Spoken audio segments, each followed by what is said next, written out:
자, 여기 우리 그 학원에서 하는 스터디 밴드예요. 스터디 밴드. 혹시 가입 안 하셨다면 그 밴드에 검색하셔가지고 가입 신청을 하시기 바랍니다. 그러니까 굿시드라고 하는 의미가 좋은 씨앗입니다. 좋은 씨앗. 좋은 씨앗 소방길사 스터디. 그 다음에 참고로 또 전기 기술사 또 스터디가 있으니 소방 따시고 이제 전기로 가시면 돼요. 자, 올해 이제 2023년 131회.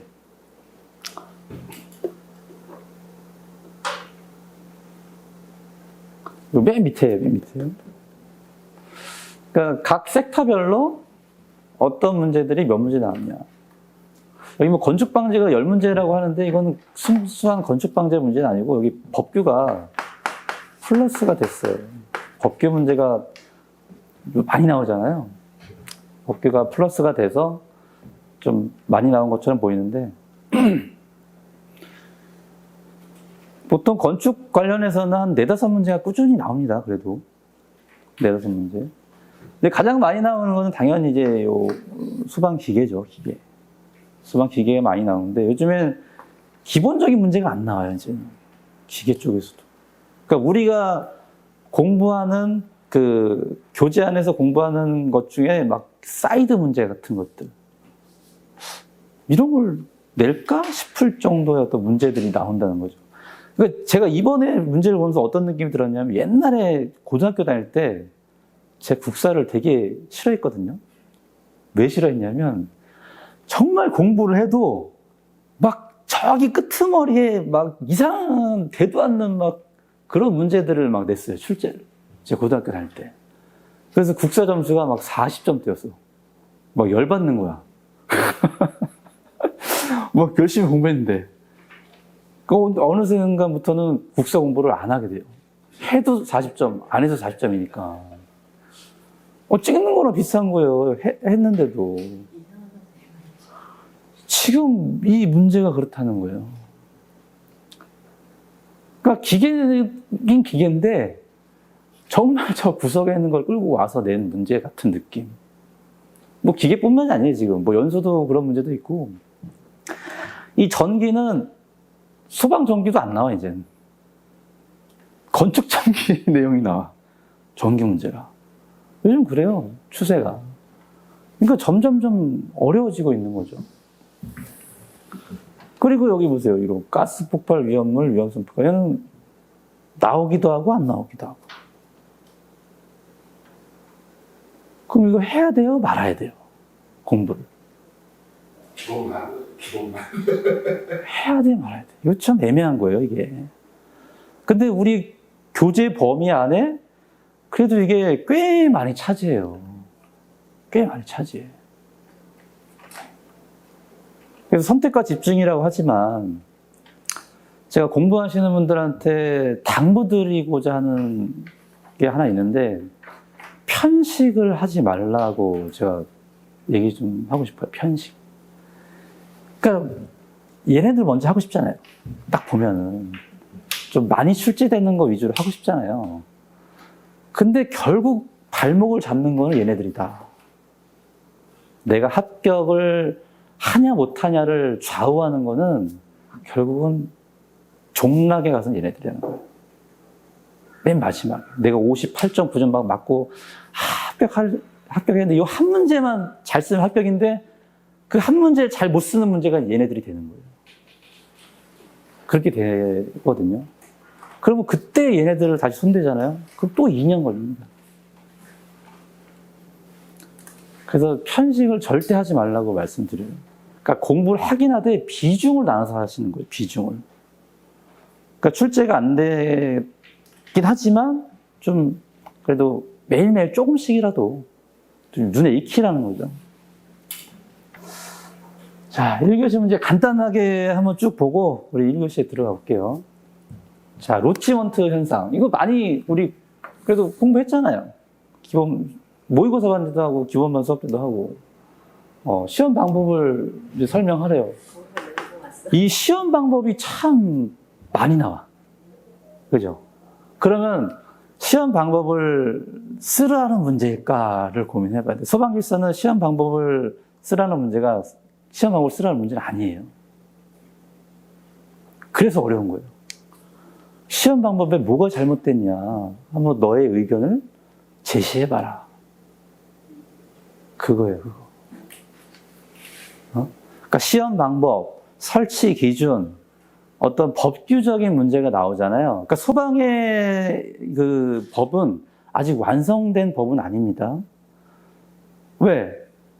지금 만약에 이 법대로 건물을 짓고 했는데 화재가 나잖아요. 화재 나는 건 어쩔 수 없어요. 근데 얘를 꺼야 되는데 못 끄잖아. 확대된단 말이에요, 화재가. 결국은 소방대가 막 엄청나게 와가지고 몇 시간 동안 불을 꺼야 끌 수 있단 말이에요. 근데 소방 설비라는 게 뭐예요? 소방 시설이 뭐예요? 자체 설비잖아요. 자체적으로 그것만으로도 충분히 방어를 해야 돼요. 근데 못 하잖아요. 그럼 법이 뭔가 잘못된 거예요. 그러니까 큰 관점으로는, 개념으로는 그렇게 좀 접근을 하셔야 됩니다. 그러면 그 법대로 했는데, 자, 로치먼트가 왜 발생했냐 이거지. 이 시험 방법대로 한 헤드를 달았는데, 왜 로치먼트 현상이 나타나냐 이거예요. 그렇잖아요. 시험 방법 다 합격한 거잖아요. 엉뚱한 거 달지 않는단 말이에요, 헤드를. 또 뒤에 가서 좀 보시고, 또 무디선도가 나왔는데 미분무가 나왔어. 이거는 참 어때요? 이거 무디선도는 알겠어. 근데 미분무가 탁 튀어나온 거예요. 여기서부터 사람이 이제 주저하게 되는 거지. 이걸 어떻게 풀어야 되는지. 해석이 안 되는 거야, 이 문제가. 그 다음에 화재조사. 화재조사, 이거 소방길사가 안 합니다. 소방길사가 안 해요. 근데 어쨌든 화재가 나오니까 나와. 길사 시험에. 아니, 그럼 따지고 보면은 이 지구상의 모든 건축물, 구조물, 불 안 나는 거 있어요? 불 안 나는 거 있냐고. 그럼 소방과 다 엮여야 돼. 그럼 소방길사가 뭐 슈퍼맨이에요? 다 알아야 돼, 이걸? 그렇잖아요. 방수 시설다 맞아요. 방수 시설. 그러니까 이제는 어떤 느낌이냐면 소방에다가 재난을 합치는 느낌이에요, 재난. 지금 산림화재 있죠, 산림화재. 이게 소방 대상물이잖아요, 산림이. 그러니까 여기서 화재가 나니까 소방이긴 해. 근데 소방 기술사 영역은 아니에요. 그러니까 이런 것들이 참 애매하다는 거지. 그러니까 시험에 나오니까 공부를 하긴 하지만 공부하면서도 참 답답한 거예요. 그러니까 재난이 불, 물, 지진. 크게 세 가지 섹터가 지금 이래요. 그럼 지진 관련해서 우리는 지금 이미 하고 있죠, 이제. 하고 있습니다. 이제 물 남았어, 물. 불은 원래 했으니까. 그게 이제 여기 들어가는 거예요.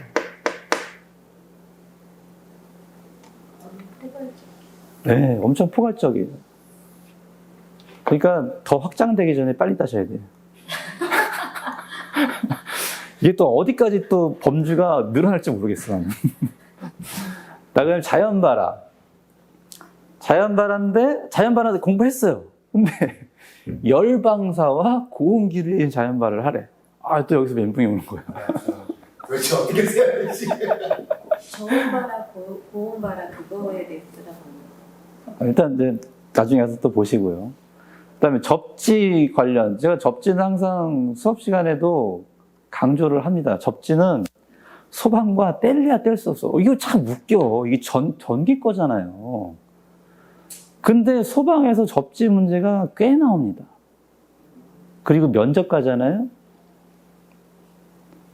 비중이 엄청 높아요. 면접 가면 접지 엄청 물어봐. 그래서 접지 관련해서는 그냥 싸그리 다 해야 돼.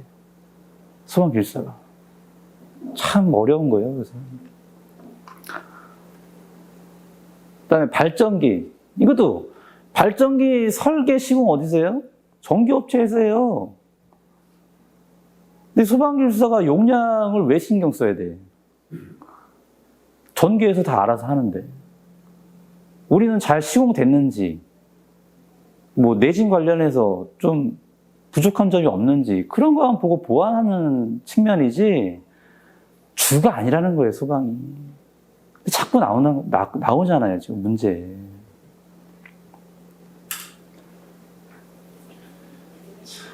그 다음에 얘도 참 이거 화목 보일러라는 건데, 와, 나 이거 보고 좀 깜짝 놀랐네, 또. 옛날에 거기에서 이게 나왔어요. 불을 사용할 때 지켜야 할 사항에 대해서 설명하라고 한번 나왔어. 기출됐어요. 근데 이번에 화목 보일러를 콕 찍어서 물어봤단 말이에요. 이것도 뒤에 가서 자세히 한번 보시죠. 그러니까 이 문제 보면 답답합니다. 이게 좀 가슴이 답답해요. 저도 시험을 안 봤지만 답답해요. 자, 승강기. 자, 가이드라인을 물어보긴 했지만 뭘 물어봤냐면 검증 방안을 물어봤어요. 검증 방안. 그러니까 가이드라인 안에 이렇게 강화해야 된다라고 돼 있어요. 그러면 그거를 검증하는 방안을 한번 설명해 봐라. 이런 내용이에요. 아니, 솔직히 이거 우리가 이 가이드라인도 잘 모르는데 거기 나온 내용을 설명하라는 거야. 거기 나온 내용을 쓰라는 얘기도 아니고 검증 방안을 제시하라는 게 이제 검증 방안을.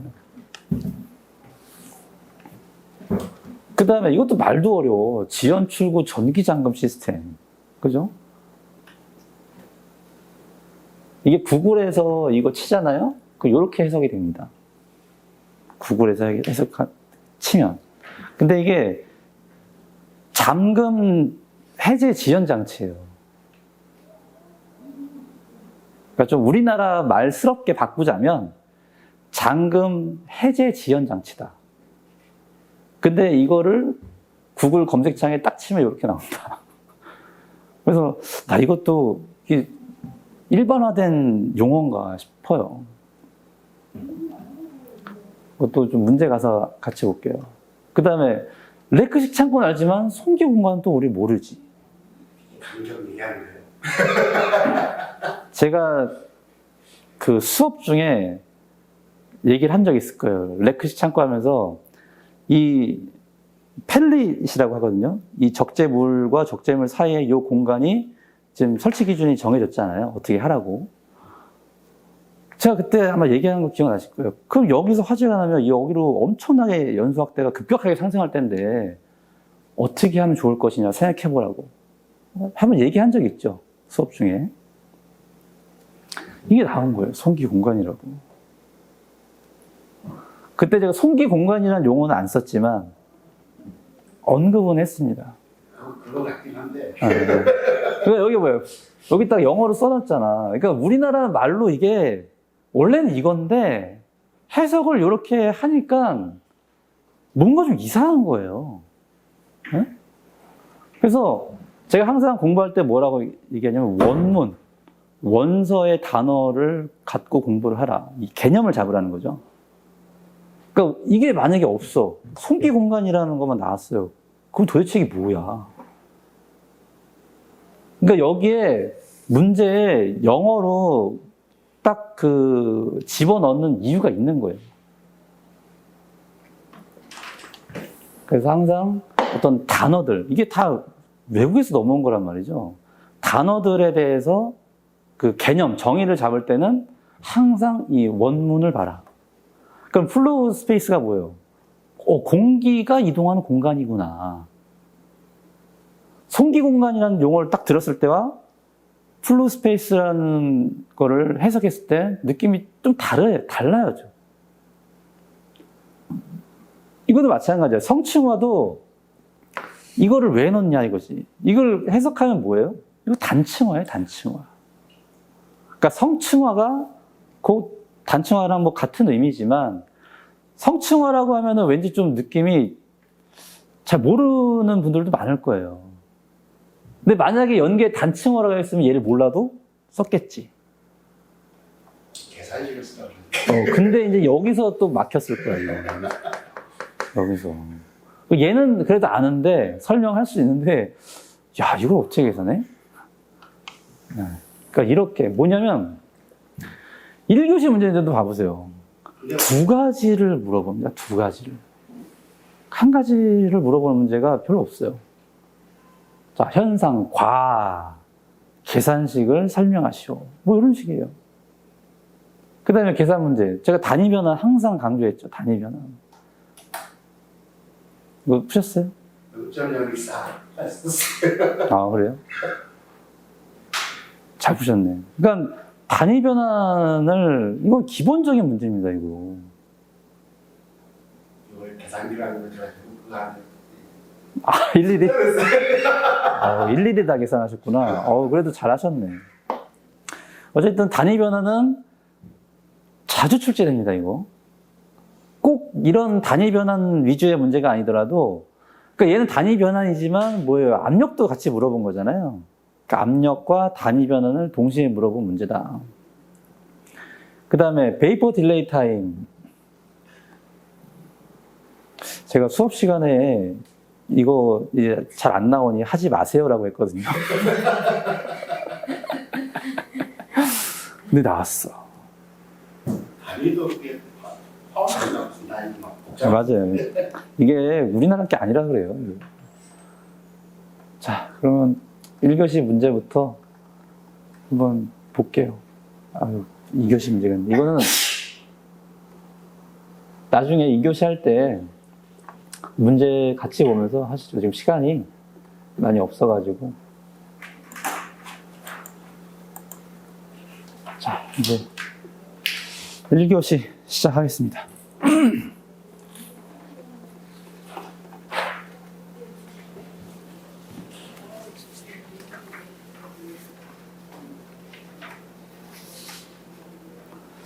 자, 로치먼트 현상이 어쨌든 살수 장애를 일으킵니다. 살수 밀도를 저하를 시켜요. 그럼 원인이 다양하겠죠. 그러니까 어떤 원인이 있냐면, 이 예전에 이런 헤드 보신 적 있을 거예요. 이렇게 돼가지고 검은색 여기 구멍 뻥뻥뻥 이렇게 뭐 뚫린 것들, 옛날 헤드. 그러니까 이런 현상, 여기 안에 그 뭐냐 그 감열체가 있었어요. 감열체가 뚝 떨어지면서 여기 걸려버리는 거지, 여기에. 그래서 그때 이제 로치먼트 현상이 발생한다. 그래서 이런 헤드 이제 안 쓰잖아요. 다 요즘에 플러싱 헤드 쓴단 말이지. 근데 플러싱 헤드에도 로치먼트 현상이 나타난다 이거죠. 플러싱 헤드에도. 그래서 그 시험 방법이 뭐냐 이렇게 물어봤어요. 그래서 그 기준에 시험 방법이 나와 있는 그거를 그림을 넣은 겁니다. 이걸 굳이 이렇게 디테일하게 안 그리셔도 돼요. 그냥 헤드를 여기다 연결해서 여기 이제 압력을 채워 넣습니다. 물을 채워 넣어가지고 열풍기로 막 가열해. 열풍기 있죠? 막 뜨거운 열 부는 거. 그걸 막 가열합니다. 그러면 열풍기로 가열하면 당연히 감열체가 100% 탈락이 돼요. 근데 일반적인 화재를 가정을 했을 때 이 감열체가 탈락이 되도록 화재가 낮으냐 이거지.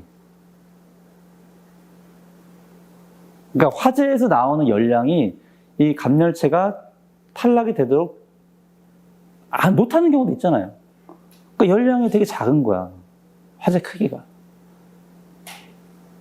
그러면 플러싱 헤드조차도 감열체가 열받아가지고 탈락이 되려고 하다가 물이 쏟아지면서 냉각이 되거든요.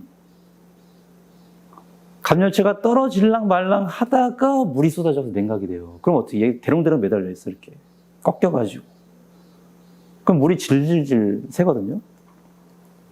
그러면 당연히 불을 못 끄겠죠? 그럼 얘는 연소 확대가 되는 거야. 그러면 거기 바운더리에 있는 헤드가 그 모양인데 여기 옆에 있는 헤드가 터질 때까지 기다려야 되는 거야. 이 화제가 커질 때까지 기다려야 되는 거죠. 그러면 이 화제가 커진 후에 옆에 있는 헤드가 터지면 어떻게 된다? 늦은 거죠, 이제. 그래서 이 걸림 작동 시험이라고 합니다. 여기 걸림 작동 시험이라고 하는데, 그러니까 저는 이걸 뭐가 잘못됐다라고 여기다 안 썼어요. 그러니까 시험 방법을 간단하게 썼고, 시험 압력, 부품이 걸리지 말 것이라고 했잖아요. 근데 걸리는 원인이 있어, 원인. 뭐예요? 저성장 화재.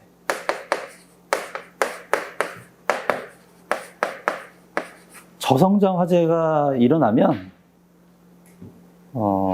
어떤 헤드가 와도요, 이런 현상이 나타날 겁니다. 그럼 어떻게 하면 좋을까, 이게? 아니, 어떤 헤드를 걸어놔도 저성장 화재에는 대응이 안 된다면 어떻게 해야 돼요, 이걸?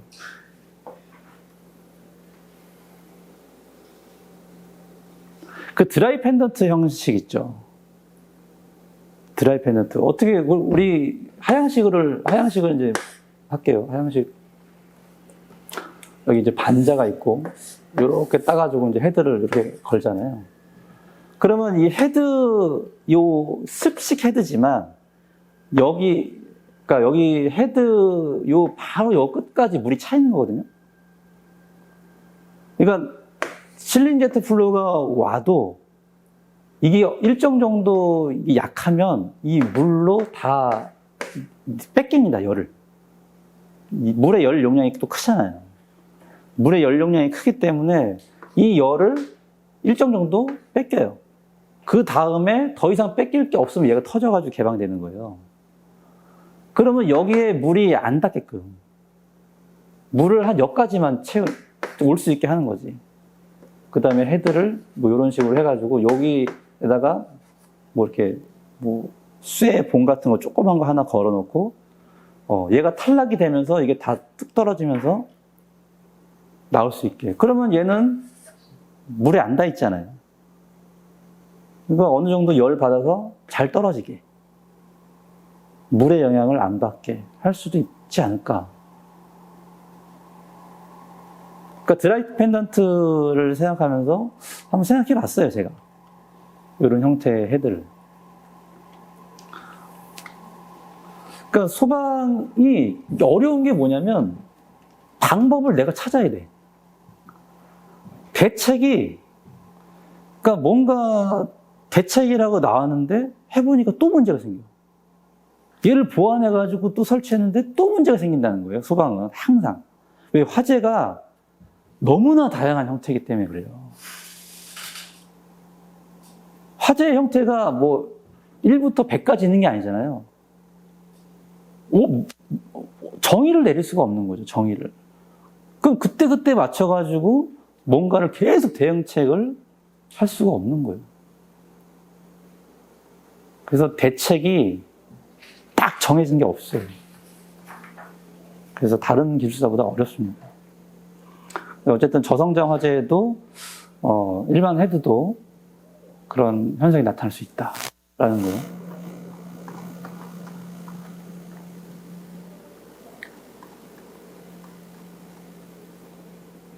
자, 무디 선도를 개념하고 미분모 배관의 마찰 손실 계산을 설명해라.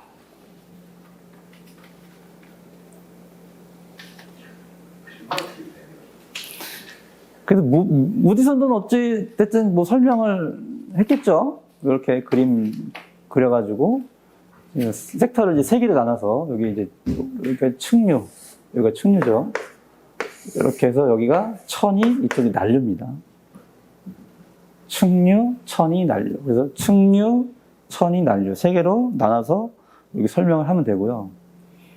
그러니까 이것도 그림 그릴 때 디테일하게 그릴 필요는 없습니다. 근데 간단하게 그림을 그려야겠지만 좀 성의 있게. 대충 막 그리지 말고 근데 여기 특징이 있어요, 특징이. 여기 무디선도 보면은 요 점선 보이죠? 점선을 기점으로 여기는 다 거의 수평이죠. 점선을 기점으로 다 수평입니다, 이렇게. 그럼 점선 밑에는 어떻게 돼요? 약간 기울기가 있죠. 약간씩. 그러니까 이 점선은 뭐예요? 그러니까 complete turbulence라고 해가지고 완전 난류를 일으키는 어떤 기준선이에요, 기준선. 그러니까 여기가 넘어가면 여기는 이제 완전 난류 구간인 거죠. 완전 난류 구간. 네. 완전 난류 구간. 또 여기는 뭐예요? 스무스 파이프라고 돼 있죠. 스무스 파이프. 그러면 얘 밑에는 그러니까 부드러운 배관. 그러니까 조도값이 높은 배관이다라는 거죠. 얘는 조도값이 그럼 낮은 배관이겠죠. 좀 뭔가 이물질도 많이 끼고 물의 유수의 흐름이 난류의 형태 이런.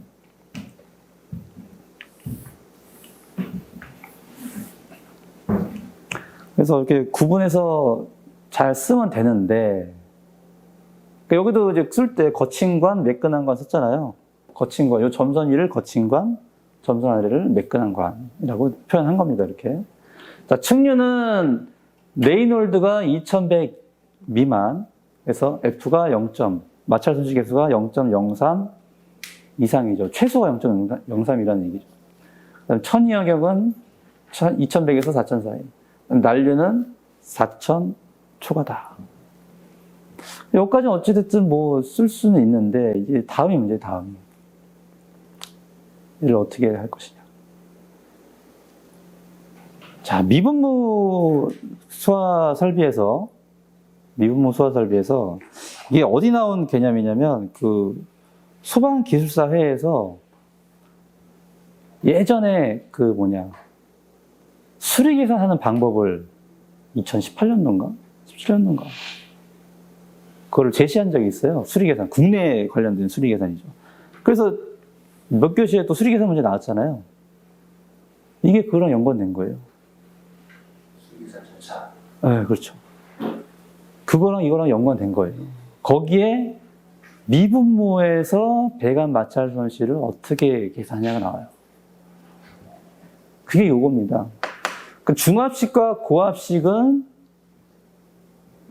요런 방식으로 한다는 거지. 어떻게? 요렇게. 응? 미분모에서 중압식과 고압식은 요런 방법으로 한다는 거예요. 그럼 참 딱 웃겨. 이걸 외우라는 거야, 지금?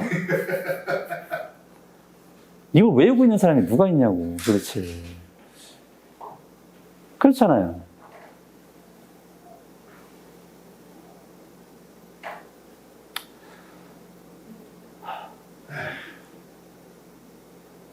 저도 한때 이걸 외우려고 노력을 했지만 포기했습니다.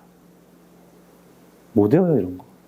지금은 외운다 해도 내가 시험장 들어갈 때까지 이걸 외우고 있어야 되는 거잖아요. 불가능하다는 거지. 그럼 출제한 사람 당신은 외우고 있냐 이거야. 물어보고 싶어. 그래서 좀 그런 거예요. 자, 절대조도도요, 이것도 엄청 다양합니다. 이거 테이블로 있어요, 이렇게. 뭐, 사람이 배울 수 있는 그런 범주가 아닌 거예요.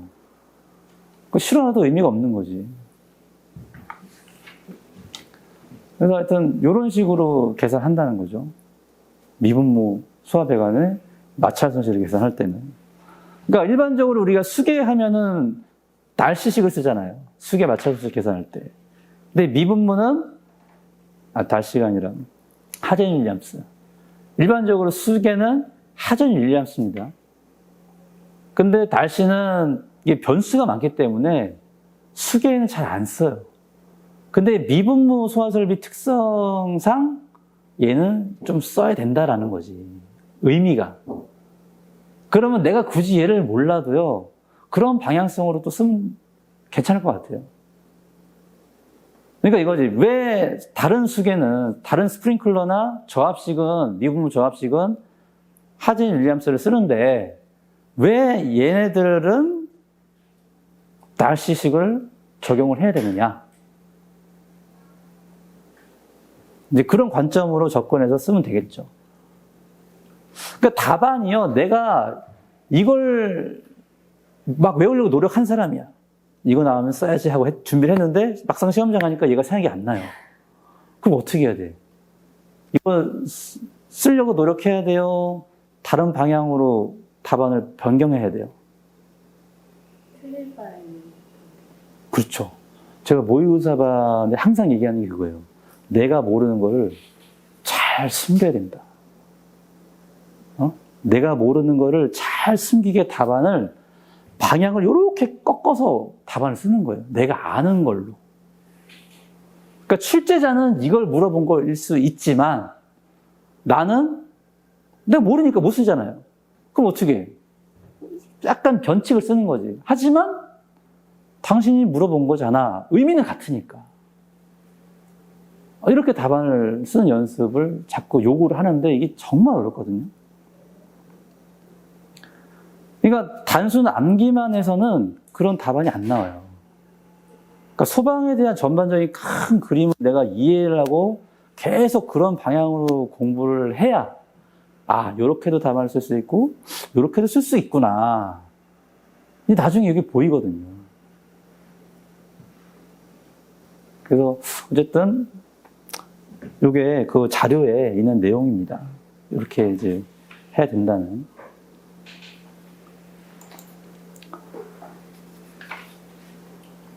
자, 화재 조사. 이것도 좀 간단히 썼습니다. 그러니까 이런 문제 가지고요, 이런 거 출제됐다고 또 공부를 여기다 비중 있게 싣지 마세요. 이거는 이제 당분간 안 나올 겁니다. 옛날에 나오긴 했어요. 제가 처음에 막 공부할 때 화재 관련해가지고 많이 나왔어. 그러니까 화재 조사만 나온 게 아니라 무슨 메커니즘, 그죠? 고체, 뭐 용융흔, 또 액체 관련해서 그 화재 흔적들 있잖아요. 그때 엄청 나왔어요. 근데 한동안 계속 안 나오다가 또 몰라. 얘가 물꼬를 텄는지도 모르겠어. 화재 조사가 이거 이후로 또 더 나오지 않나 싶기도 한데. 개정되지 않나 싶어요. 네, 맞아요. 이게 빠져나온 거예요. 개정된 게 아니라 법이 새로 화재 조사가 원래 어떤 그 화재 예방법에 있다가 따로 나왔어. 이렇게 떨어져 나온 거예요. 그래서 화재 조사라는 큰 타이틀의 법률이 생긴 거예요. 새로. 그러다 보니까 출제가 된 건데, 화재 조사는 이렇게 원인과 이제 피해를 크게 이렇게 조사하는 겁니다. 화재 조사는 화재 원인과 피해를 조사하는 거다. 그 다음에 어떻게 대응했냐. 그 다음에 소방시설은 작동을 했냐, 안 했냐. 이런 거고. 근데 이걸 쭉 하다 보니까 제가 요거 있잖아요. 감식과 감정. 요거는 또 나올 것 같더라고. 그리고 화재 감식한다. 화재를 감정한다. 그리고 또 화재를 조사한다. 이런 용어들을 씁니다. 그러면 예전에도 기출됐어요. 감식과 감정을 비교 설명해라. 우리가 보통 이제 화재 현장 가서 드라마 같은 거 영화 보면 막 채취하죠. 그래서 어디다 의뢰한다고 그래요? 국과수에 의뢰한다 하잖아요. 그럼 국과수에서는 그거를 막 현미경으로 들여다보는 거지. 이게 어떤 형태고 어떻게 변형이 됐는지. 그러면 거기 안에서 감식과 감정이 다 있는 거예요. 그럼 감식은 뭐냐? 화재 현장에서 이 화재 전문가가 와서 그걸 보는 거야. 이 현장의 전체적인 그림을. 그래서 이쪽이 시커멓다.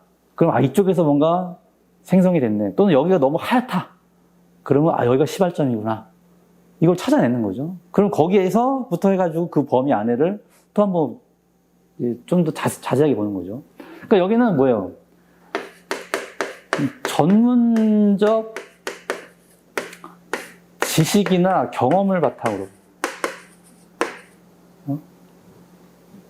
이 화재 조사를 한 사람의 전문적 지식이나 경험을 바탕으로 아, 여기서 화재가 난 것 같아. 그래서 걔를 뜯어다가 어떻게 해요? 국과수에 의뢰하죠? 그 국과수에 뭘 한다? 감정을 한다. 국과수에서. 그 얘는 뭐예요? 과학적 어떤 원인을, 과학적으로 이제 원인을 분석하는 거예요. 그 얘는 전문적, 과학적. 그럼 얘는 뭐죠? 이 얘를 다 하고 얘가 뭐 하는 거예요? 원인 확인하는 거잖아요. 그러니까 원인을 파악하고 피해까지 범위가 좀 넓죠. 얘는 포괄적이다. 포괄적 화재 원인을 조사하는 거고 얘는 과학적으로 화재 원인 조사, 얘는 전문적으로 화재 원인 조사한다. 그러니까 개념을 그렇게 좀 잡고 접근을 하시면 이 감식과 감정이라는 용어가 좀 그래도 이해하는 데 도움이 될 겁니다. 그리고 참고로 국과수에서 DNA 검사는 안 합니다. 경찰청에서 해요.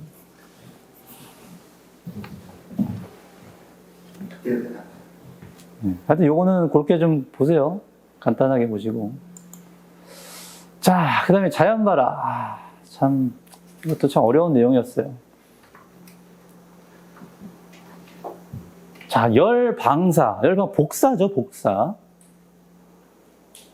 그 다음에 고온 기류, 실링제트 플로우라고 합니다. 그래서 저는 답안에다가 이렇게 써요. 그러니까 열방사에 의한 자연발화는 뭐다? 복사에 의한 자연발화. 그러니까 나는 가만히 있는데 저기서 복사열이 와가지고 내가 발화가 된 거지. 응? 그 다음에 고온기류는 뭐예요? 여기서 화재가 나가지고 여기 안에 실린제트 연기가 가득한 거죠. 뜨거운 연기가. 그래서 어떻게 저쪽 끝에 있는 저기에 있는 모든 가연물들이 발화되는 거. 그걸 뭐라고 하죠? 플래시오버. 그러니까 실링제트 플로우에 의해서 발화가 되는 그걸 플래시오버라고 하죠. 그래서 고온 기류에 의한 자연 발화가 뭐다? 플래시오버고 열 방사에 의한 자연 발화가 뭐다? 말 그대로 복사에 의한 자연 발화다. 그래서 열 방사에 의한 자연 발화의 영향 요인은 이렇게 복사열, 이렇게 복사열에 의해서 발화가 된다.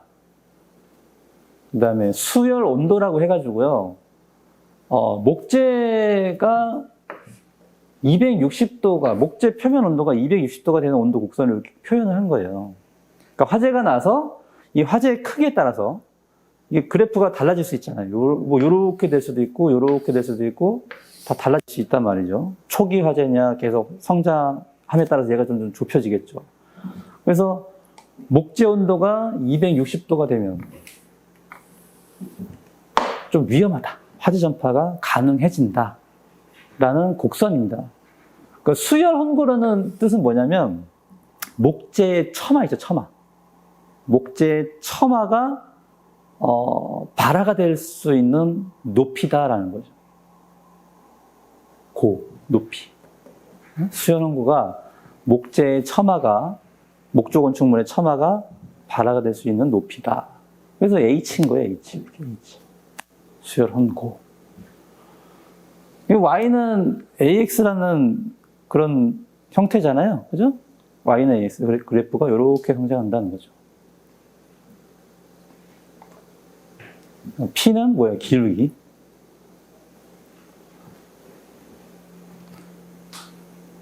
그 다음에 고온 기류에 의한 자연 발화는 자, 영향 요인은 실링제트 플로우의 온도다. 그러니까 부력에 의해서 천장면 아래에 이제 연기층이 막 쌓입니다. 그 다음에 미연소 가연물을 발화시키죠. 이게 플래시 오버를 정의 내린 거예요. 그냥. 그때 실린지드 플로우의 온도는 뭐에 또 영향을 받느냐 이거지. 고온 기류가 실린지드 플로우인데 그때 온도는 Q가 그죠? 화재 열 방출율인데 얘가 뒤에 밑에 가면 또 위치가 어디냐에 따라서 또 달라지고요. 그다음에 가스층 상승 온도 계산식 보면 그러니까 이 온도가 Q에 비례한다고 했잖아요. 이 온도에 따라서 이 Q에 따라서 온도가 달라진다. 고온 기류의 온도가. 그래서 이런 항목들은 따로 넣지는 않았는데 대류 열 전달 계수, 전표 면적, 이 실에, 그다음에 개구율 이런 거에 영향을 받고 그다음에 화원의 위치, 실 중앙이냐, 모서리냐, 코너냐에 따라서 얘가 1Q, 얘가 2Q, 얘가 4Q다라는 거죠. 그러니까 왜 이게 한쪽이 없고 반쪽이 없고 4분의 1만 있는데 왜 점점 열량이 늘어나죠? 그 냉각이 안 된다는 거잖아요, 지금. 바람이 들어오는 게 적으니까 냉각이 덜 되니까. 그렇죠. 얘는 뭐예요? 사방향에서 공기가 들어옵니다. 그러니까 공기가 산소 공급도 있지만 얘를 냉각시켜줘요. 가연물을. 근데 얘는 반이 없잖아요. 그래서 2배가 되는 거고 얘는 4분의 1만 하니까 4배가 되는 거지, 4배가. 그러니까 더 빨리 탄다는 거죠. 그러니까 우리가 상식적으로 봤을 때 가운데에 붙는 것보다 벽에 붙으면 어떻게 더 위로 빨리 올라가죠. 근데 저 모서리에 딱 붙으면 엄청나게 올라갑니다. 급격하게.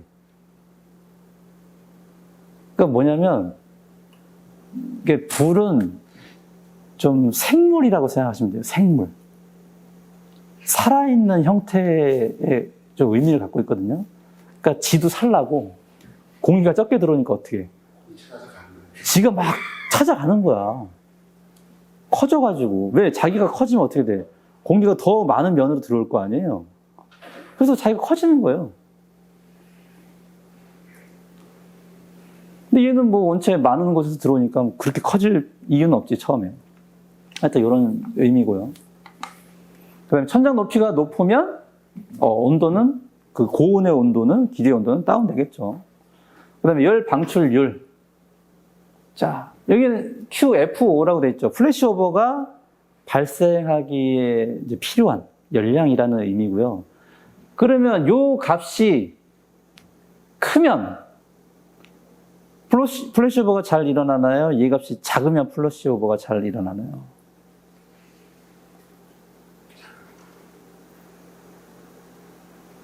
그러니까 플래시오버가 일어나는 영을 방출율이에요. 플래시오버가 요 열 방출율이 넘어가야 플래시오버가 일어난다라는 거잖아요. 그럼 얘가 크면은 플래시오버가 잘 일어나는 거예요? 작으면 플래시오버가 잘 일어나는 거예요? 작아야겠죠. 요거 헷갈립니다, 이거. 헷갈려요. 그래서 이 값이 작아야 잘 일어나잖아요. 그 값을 넘으면 플래시오버가 일어난다고 했으니까. 기준값이다라는 거죠, 기준값. 그래서 요 밑에다 이제 써놓은 거죠. 각 요소들이 클수록 플래시오버가 지연된다. 그럼 우리는 어떻게 해야 돼? 시공하는 사람들은 이 값을 키우면 되잖아요. 시공하는 사람들은 어떻게 키워요? 내장재도 좀 두껍게 하고 잘 안 타는 걸로 하고, 그죠? 불연제 재질 많이 쓰고, 그러면 된다는 거지. 그 다음 개구를 어떻게 해? 개구를 좀 크게 하고. 그러니까 이런 식으로 하면 플래시오버를 조금은 지연시킬 수 있다는 거지. 그러니까 이런 것들이 이제 실무적으로 적용이 돼야 되는 거예요. 실무적으로. 현장에서. 그래서 이번에 창고시설 그 법이 개정되면서 그 샌드위치 패널 못 쓰게 됐잖아요. 다 안에 뭐 쓰게 돼 있어요? 불연재질로 다 이제 들어간단 말이죠. 그러니까 화재가 날 때마다 뭔가 법이 계속 바뀌어요. 개정이 되고 강화된 쪽으로 갑니다. 강화된 쪽으로. 이게 삶의 질과도 좀 영향이 있어요. 삶의 질이 높아지잖아요, 사람이. 그러면 이 안전에 대해서 더 많이 신경 쓰고 더 많이 사람들이 관여를 하기 시작해요. 그래서 앞으로 소방기술사가 더 좀 각광받을 겁니다.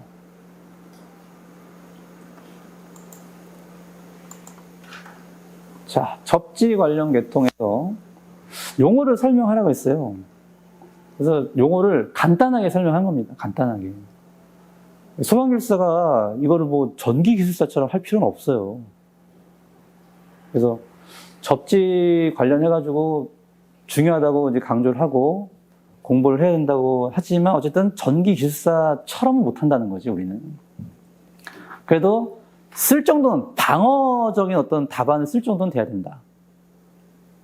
얘를 잘 써서 합격을 하는 문제가 되는 게 아니라 그래도 얘라도 써야 좀 이 밑으로 내려가지 않는 어떤 방어적인 문제 측면으로 접근하라는 거죠. 개통 접지라는 건 뭐냐면, 개통이 뭐예요? 전기가 흘러가는 라인입니다, 라인. 전기가 흘러가는 라인을 개통이라고 해요. 그럼 거기에 접지를 하라고 돼 있어요. 그 접지공사 없어진 건 다 아시죠? 1종, 2종, 3종, 특3종은 다 없어졌습니다. 접지공사는 없어졌고, 이제 어떻게 바뀌었냐? 요렇게 하라고 바뀌었죠. 접지를 TN, TT, IT 계통으로 해라 라고 바뀌었습니다. 그게 이제 개통 접지예요. 큰 범죄에서. 요거 있죠. 중성점 접지. 요게 개통 접지입니다. 그러니까 개통에서 뭔가 이상이 있거나 돌발, 전류가 흘렀을 때 거기로 이제 이상 전류 전압을 빼주는, 그게 개통 접지다. 그러니까 개통을 보호하는 거죠. 그다음 보호 접지는 뭐예요? 이게 외함 접지라고도 씁니다. 외함 접지. 그러니까 외함 접지가 뭐다? 보호 접지다. 그러니까 누설이 됐어요. 그 안에서 어딘가에서. 그럼 사람이 그걸 모르잖아. 누설이 됐는지 안 됐는지. 그럼 만져서 감전이 될 수 있다는 얘기죠. 그래서 그거를 보호해야 된다라는 의미예요. 보호 접지가. 그래서 각 그 기기, 설비들에 보면은 다 외함 접지를 하거든요. 외함 접지를 한단 말이죠. 그래서 그게 바로 보호 접지다라는 거예요.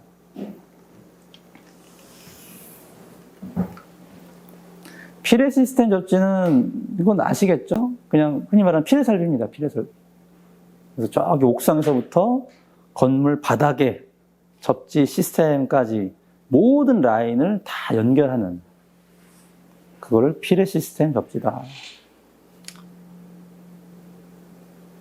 그래서 이 정도만 하면 되지 않을까 싶어서 더 이상 싫지를 않았어요. 네?